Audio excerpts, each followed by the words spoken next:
क्या ट्रंप को खामेनेई का ठिकाना मालूम है?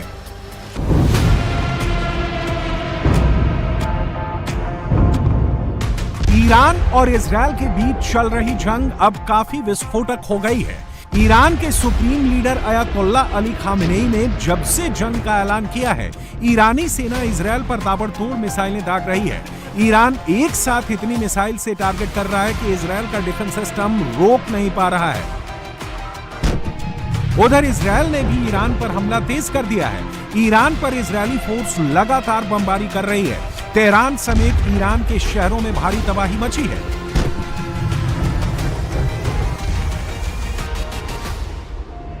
इजरायल अब उन गुप्त ठिकानों पर बमबारी कर रहा है जहां अयतुल्ला अली खामेनेई के छिपे होने का अनुमान है। इजरायल किस हद तक खामेनेई को खत्म करने पर तुला है, इसका अंदाजा इसी बात से लगा सकते हैं कि ईरान के सुप्रीम लीडर ने जब राष्ट्र को संबोधित किया, इसके कुछ देर बाद ही इजरायली लड़ाकू विमानों ने तेहरान के लाविजन इलाके पर हवाई हमला कर दिया।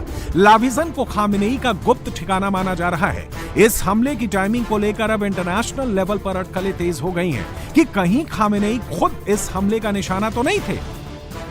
यह हमला ऐसे समय में हुआ है जब इजरायली प्रधानमंत्री बेंजामिन नेतन्याहू ने हाल ही में खुले तौर पर कहा था कि अगर खामेनेई को खत्म कर दिया जाए तो युद्ध और ईरानी शासन दोनों खत्म हो जाएंगे। हमने इस ऑपरेशन की शुरुआत इजराइल के दो मौजूदा खतरों को खत्म करने के लिए की है, परमाणु खतरा और बैलिस्टिक मिसाइल खतरा। हम इन खतरों को खत्म करने की दिशा में कदम दर कदम आगे बढ़ रहे हैं। इस समय हमारा तेहरान के आसमान पर कंट्रोल है। हम अयतुल्ला शासन पर जबरदस्त ताकत से हमला कर रहे हैं। हम परमाणु हथियारों, मिसाइलों, मुख्यालयों, शासन के प्रतीकों पर हमला कर रहे हैं। अब सवाल है कि क्या इजरायल को इस बात का पता लग चुका है कि अयतुल्ला खामेनेई कहां है? इजरायल ने तेहरान के जिस लाविजन इलाके में एयर स्ट्राइक किया, क्या वहीं के अंडरग्राउंड बंकर में खामेनेई का पता है?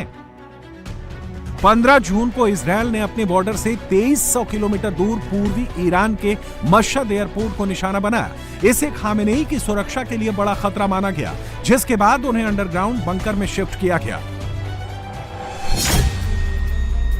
ईरान के सुप्रीम लीडर अली खामेनेई जिस बंकर में हैं, वो तेहरान शहर से 343 किलोमीटर दूर लाविजन इलाके में बना है। लाविजन तेहरान से उत्तर पूर्व की तरफ का इलाका है। बंकर में खामेनेई अपने बेटे मुस्तफा खामेनेई और बाकी परिवार के साथ रह रहे। अप्रैल और अक्टूबर 2024 में जब ईरान ने इजरायल पर एयर स्ट्राइक की थी, तब भी खामेनेई यहीं छुपे थे। ये बंकर जमीन से 200 फीट से ज्यादा गहराई में बने हैं, जहां दुनिया का कोई भी बम नुकसान नहीं पहुंचा सकता। ईरान पर अभी इजरायल अटैक कर रहा है। अमेरिका अगर युद्ध में डायरेक्टली उतरेगा तो उसके दो टारगेट होंगे। एक ईरान का वो एटॉमिक रिसर्च सेंटर जिसे जमीन से 90 मीटर नीचे बनाया गया है, और दूसरा ईरान के सुप्रीम लीडर खामेनेई का बंकर। लेकिन लाविजन के जिस बंकर में खामेनेई के छिपने की खबर है, वो सुरक्षा के लिहाज से बेहद खास है। लाविजन का ये बंकर सीक्रेट न्यूक्लियर बंकर है। इस बंकर का नाम लाविजन 3 है। इसे पूरी तरह से रेडिएशन प्रूफ बनाया गया है। यहाँ ईरान का मिलिट्री बेस भी है। IRGC की वलीए अम्र यूनिट सुरक्षा में लगी है। जिस बंकर में अयतुल्ला खामेनेई के होने की बात कही जा रही है, वहां बेहद खास चुनिंदा लोगों को ही आने जाने की इजाजत है। यह साइट 62 एकड़ में फैली है। जमीन के नीचे 2 किलोमीटर पूरा इंफ्रास्ट्रक्चर है। बंकर तक पहुंचने के लिए लिफ्ट लगी है। लिफ्ट सीधे 200 मीटर टनल में खुलती है। लिफ्ट से निकलते ही 4 बड़े हॉल हैं। ये हॉल जमीन से 50 मीटर अंदर बने हैं। एक हॉल की लंबाई चौड़ाई 50 बाई 10 मीटर की है। हॉल की दीवार को रेडिएशन प्रूफ बनाया गया है। दीवार की 2 लेयर हैं जो पूरी तरह से साउंड प्रूफ हैं। इस साइट पर आने और जाने के लिए 7 दरवाजे हैं। हर दरवाजे पर चौकस सुरक्षा व्यवस्था है। ईरान की सबसे बड़ी ताकत बैलिस्टिक मिसाइल है। मिडिल ईस्ट में सबसे ज्यादा मिसाइल ईरान के पास है। ईरान के लॉन्ग रेंज मिसाइल की पहुंच इजरायल तक है। ईरान के पास फतह, गदर, सेजल जैसी एडवांस मिसाइलें हैं। इन मिसाइलों की रेंज 2000 किलोमीटर से ज्यादा है। ईरान के पास ऐसे कुल 3000 बैलिस्टिक मिसाइल हैं। यही वजह है कि ईरान इजरायल और अमेरिका की धमकी को नजरअंदाज करके चलता है। ईरान पर दबाव बनाते हुए अमेरिका ने उनके सामने 2 शर्तें रख दी हैं। पहली शर्त तो यह है कि ईरान के सुप्रीम लीडर खामेनेई खुद को सरेंडर कर दे और दूसरी शर्त यह है कि ईरान परमाणु समझौते के लिए तैयार हो जाए। लेकिन ईरान के सुप्रीम लीडर ने अमेरिका की दोनों शर्तों को मानने से इनकार कर दिया।